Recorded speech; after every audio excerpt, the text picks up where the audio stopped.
Assalamualaikum warahmatullahi wabarakatuh.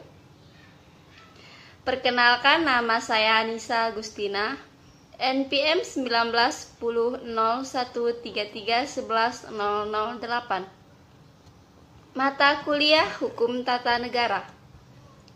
Program studi Pendidikan Kewarganegaraan, Fakultas Keguruan dan Ilmu Pendidikan Universitas Bung Hatta.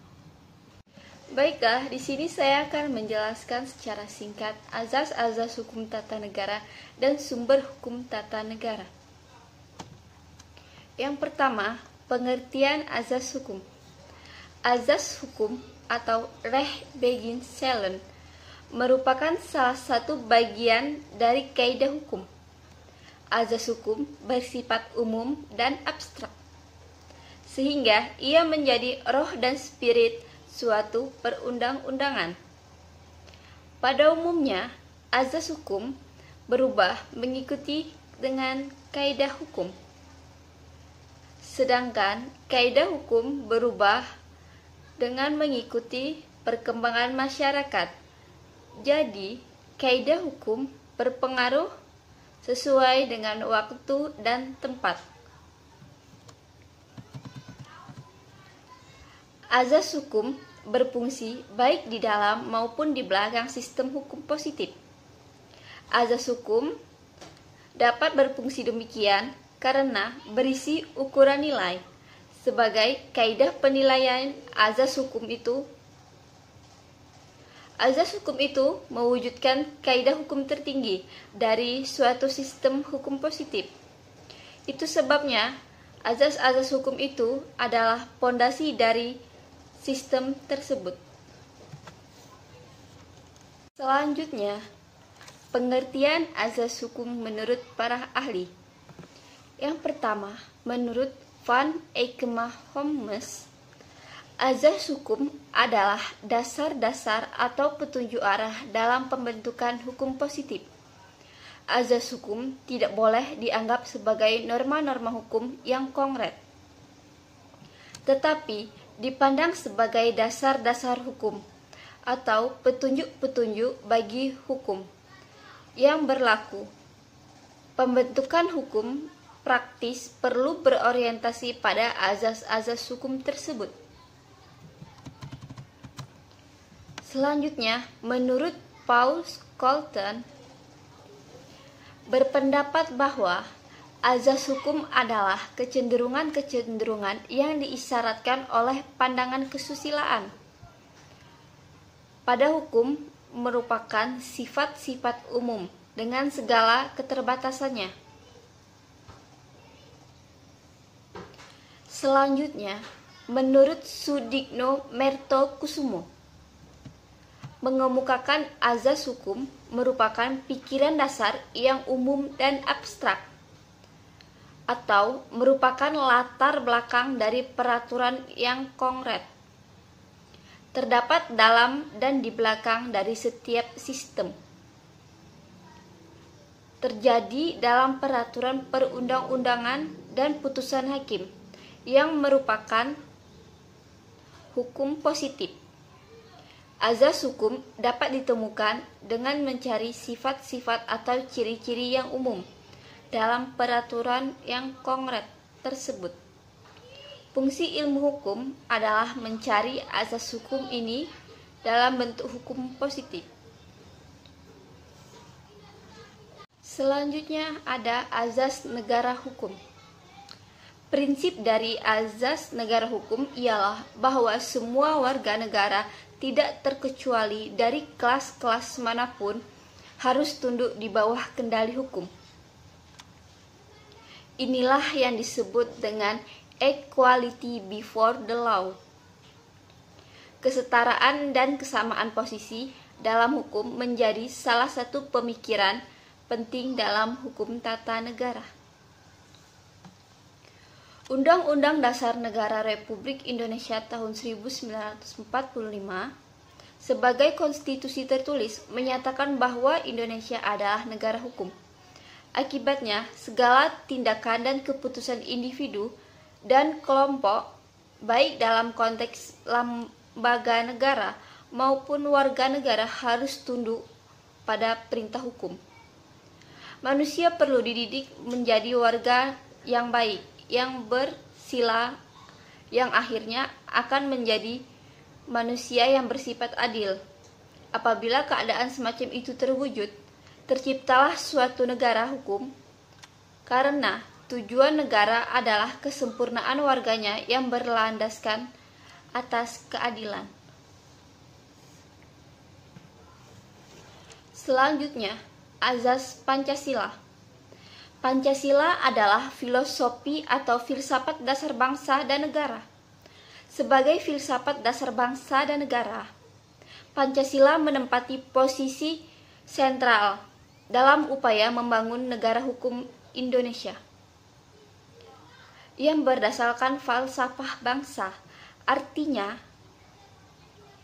Pancasila sebagai Volksgeist menjadi salah satu piranti utama bagi konsep kehidupan tata negara. Di Indonesia, secara tata negara, posisi Pancasila menjadi sumber dari segala sumber hukum. Pada konsep Stufen teori Hans Kelsen, maka Pancasila bukanlah stat fundamental norm, tetapi di atasnya lagi, karena ia merupakan filsafah bangsa. Sebab itu disebut sebagai Volksgeist.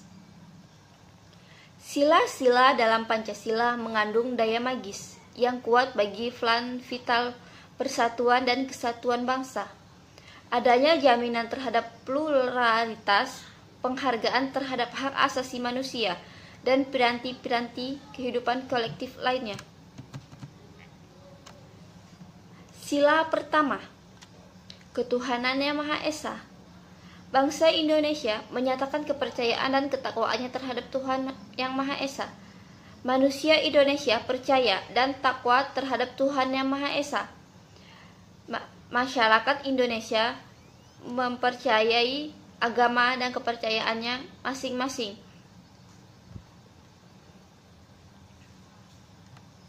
Sila kedua, kemanusiaan yang adil dan beradab.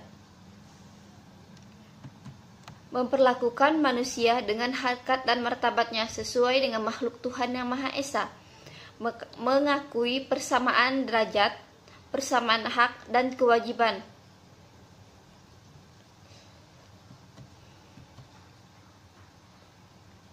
Sila ketiga, persatuan Indonesia. Mampu menempatkan persatuan dan kesatuan serta kepentingan dan keselamatan bangsa dan negara sebagai kepentingan bersama di atas kepentingan pribadi atau golongan. Sanggup dan rela berkorban untuk kepentingan negara, dan apabila diperlukan mengembangkan rasa cinta tanah air. Sila keempat, kerakyatan yang dipimpin oleh hikmat kebijaksanaan dalam permusyawaratan dan perwakilan.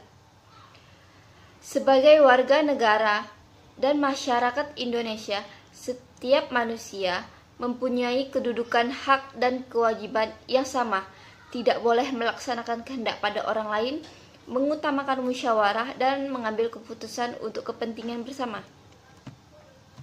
Sila kelima, keadilan sosial bagi seluruh rakyat Indonesia. Mengembangkan perbuatan yang luhur yang mencerminkan sikap suasana kekeluargaan dan kegotong royongan. Mengembangkan sikap adil terhadap sesama, menjaga keseimbangan antara hak dan kewajiban untuk menghormati dan menghargai orang lain. Azas demokrasi. Demokrasi terdiri dari dua kata yang berasal dari bahasa Yunani, demos yang berarti rakyat atau penduduk di suatu tempat, dan kretin berarti kekuasaan dan kedaulatan. Jadi, secara bahasa, demokrasi adalah keadaan negara di mana sistem pemerintahannya kedaulatan berada di tangan rakyat. Kekuasaan tertinggi berada dalam putusan rakyat. Jadi, demokrasi ini dari rakyat untuk rakyat dan oleh rakyat.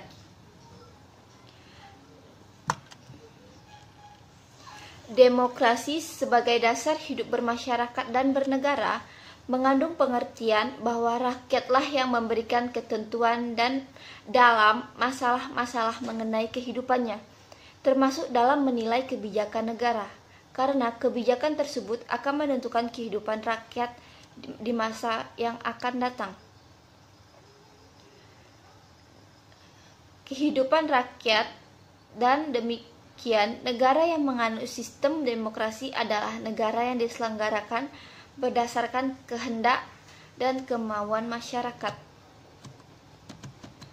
Indonesia adalah sebagai salah satu negara yang menganut sistem demokrasi, memiliki latar belakang dengan konsep demokrasi, sejarah demokrasinya pada pengalaman historis, dan dengan perjuangan bangsa Indonesia berdasarkan pengalaman.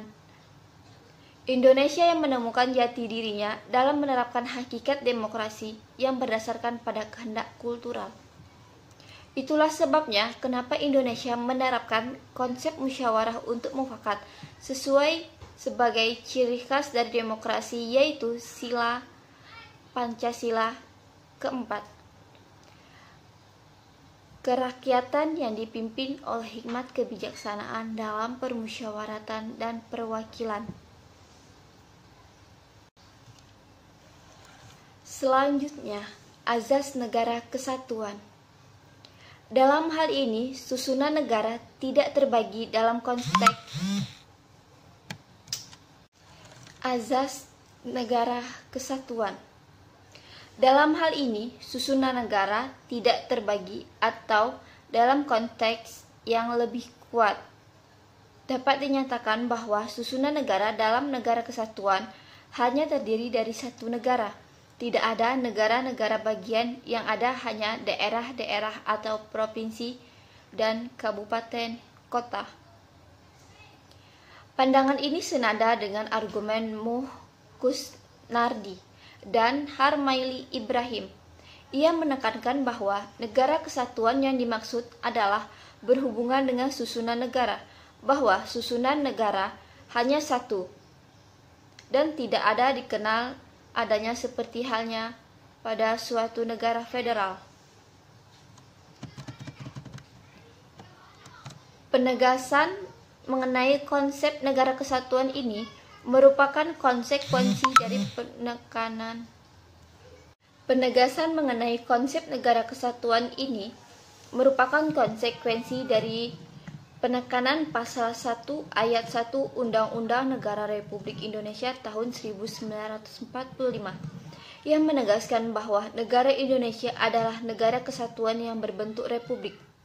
Negara kesatuan dan berbentuk republik merupakan dua entitas yang sama, sentral yang sama untuk dijaga dan dirawat, mengingat multikulturalisme yang melekat bersama bangsa Indonesia, maka tidak dapat dipungkiri bahwa negara kesatuan adalah, atau disingkat NKRI, merupakan elemen vital menjadi pemersatu bagi segala perbedaan. Penegasan konstitusi terhadap eksistensi negara kesatuan ini diletakkan kembali pada bagian pamungkas atau bagian akhir dari Undang-Undang Negara Republik Indonesia tahun 1945 pasal 37 ayat 5 memberikan argumen kunci mengenai negara kesatuan dengan kalimat yang sangat tertutup sebagai berikut, khusus untuk mengenai bentuk negara.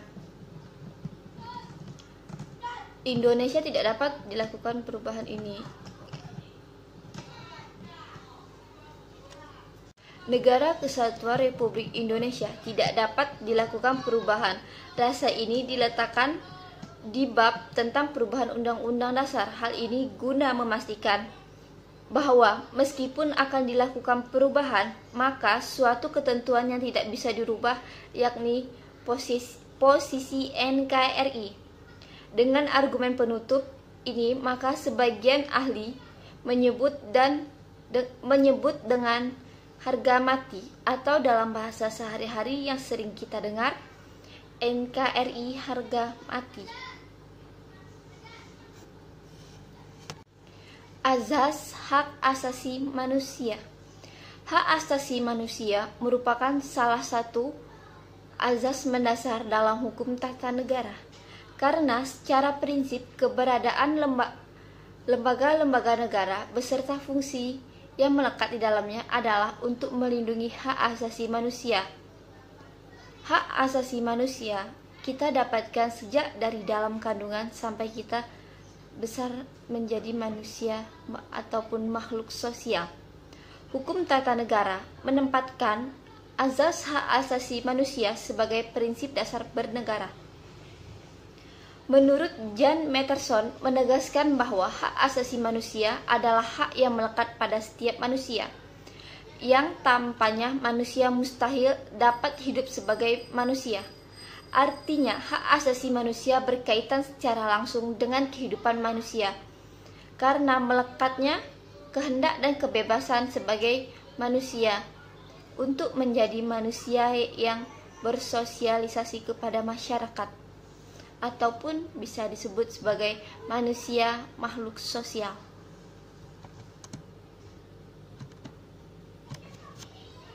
Sumber hukum tata negara. Pengertian sumber hukum. Sumber hukum adalah segala apa yang menimbulkan aturan-aturan yang mempunyai kekuasaan yang bersifat memaksa. Jadi, sumber hukum ialah segala sesuatu bentuk aturan yang menimbulkan sebuah sanksi apabila aturan tersebut dilanggar oleh orang perseorangan atau badan hukum maupun lembaga yang menjadi subjek hukum. Itu akan mendapatkan sanksi. Menurut John Chipman Gray yang mengatakan bahwa sumber hukum diartikan sebagai bahan-bahan yang digunakan sebagai dasar oleh pengadilan dalam memutus perkara. Menurut pandangan terdahulu sangat tersebar dan kini masih dianut banyak orang, Tuhanlah merupakan sumber hukum. Itulah yang biasa disebut pandangan hukum. Pandangan itu sejalan dengan anggapan bahwa pemerintah yang menetapkan hukum bertindak sebagai Tuhan pengganti Tuhan di dunia atau di bumi. Sumber hukum tata negara material. Secara umum, sumber hukum dalam arti material yaitu suatu keyakinan atau perasaan hukum individu dan pendapat hukum yang menentukan isi hukum. Dengan demikian, keyakinan atau perasaan hukum individu, anggota masyarakat, dan sumber hukum tata negara material. Sumber hukum dalam arti material yaitu keyakinan atau perasaan hukum individu dan pendapat hukum yang menentukan isi hukum. Dengan demikian, keyakinan atau perasaan hukum individu, anggota masyarakat, dan pendapat hukum menjadi sumber hukum material. Pancasila adalah bahan baku filosofis bagi penyusun seluruh ketentuan peraturan perundang-undangan. Hukum harus tunduk kepada Pancasila sebagai basis nilainya yang akan dituangkan dalam norma hukum. Pancasila sebagai sumber hukum material memiliki 3 elemen. Pertama, sebagai folk case, bahwa suatu bangsa memiliki jiwa damai dan beradab. Jiwa bangsa terletak pada prinsip dasar yang dianutnya. Kedua, sebagai Volksrecht, Pancasila adalah merupakan bagian penting representasi dari jiwa rakyat Indonesia. Adalah refleksi dinamis dari realitas perkembangan masyarakat Indonesia. Ketiga, Pancasila sebagai Volksrecht. Pancasila adalah sumber dari segala sumber hukum. Apa yang dijelaskan oleh Hans Kelsen mengenai teori hukum berjenjang yang memperkuat oleh harus dilihat dari konstruksi lebih jauh lagi dalam konteks praktiknya di Indonesia. Atas itulah maka Pancasila sebagai sumber hukum tata negara material berhubungan langsung dengan materi dari mana hukum itu diambil.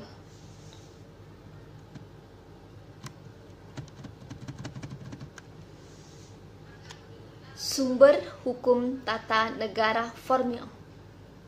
Selain hukum tata negara material, dikenal juga sumber hukum tata negara formil yang berhubungan dengan sumber-sumber hukum positif yang berlaku di Indonesia. Dalam hal ini berkaitan dengan eksistensi sumber hukum tata negara formil, sebab menjadi dasar hukum pembentukan sistem politik, sistem hukum, sistem pemerintahan, kelembagaan negara, dan ketatanegaraan lainnya yang lebih luas. Sumber hukum formil menurut pasal 7 Undang-Undang Nomor 12 Tahun 2011 tentang pembentukan peraturan perundang-undangan, yaitu Undang-Undang Negara Republik Indonesia tahun 1945 yang diikuti peraturan perundang-undangan di bawahnya dengan kekuatan sesuai dengan hierarki sebagai berikut. Yang pertama, ketetapan Majelis Permusyawaratan Rakyat atau TAP MPR. Yang kedua, undang-undang atau peraturan pemerintah pengganti undang-undang atau undang-undang atau Perpu. Yang ketiga, peraturan pemerintah atau PP. Yang keempat, peraturan presiden atau Perpres. Yang kelima, peraturan daerah atau Perda provinsi.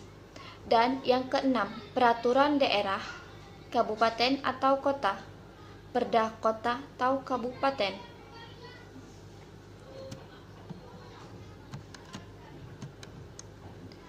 Kebiasaan atau konvensi ketatanegaraan. Konvensi ketatanegaraan adalah perbuatan kehidupan ketatanegaraan yang dilakukan berulang-ulang sehingga ia diterima dan ditaati dalam praktik ketatanegaraan. Konvensi ketatanegaraan mempunyai kekuatan hukum yang sama dengan undang-undang karena diterima dan dijalankan.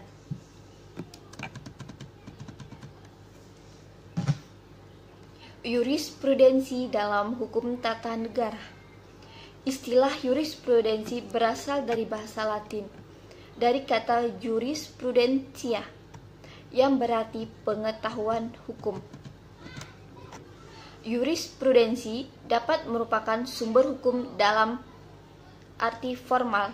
Ini didasarkan atas suatu kenyataan bahwa sering terjadi hakim memutus suatu perkara yang diperiksa tidak langsung didasarkan atas suatu peraturan hukum yang sudah ada. Oleh karena itu, menurut Kansil, jurisprudensi adalah keputusan hakim terdahulu yang sering diikuti oleh hakim selanjutnya yang memutus suatu perkara yang sama.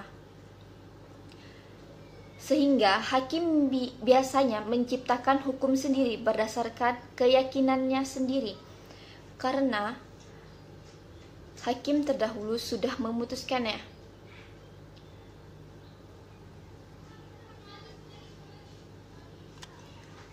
Putusan hakim mengikat kepada pihak-pihak yang bersangkutan.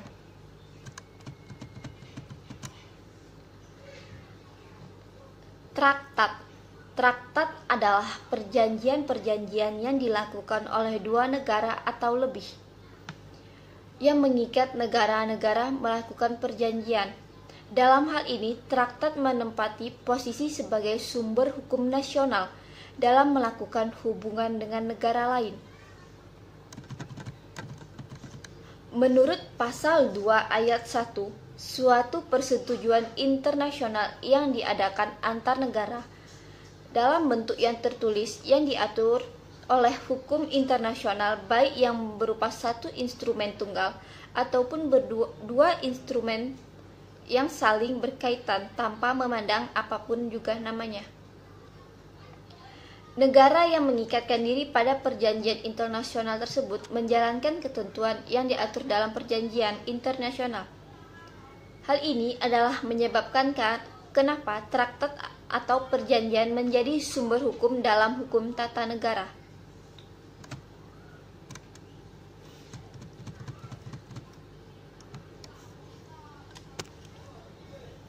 Yang terakhir, doktrin.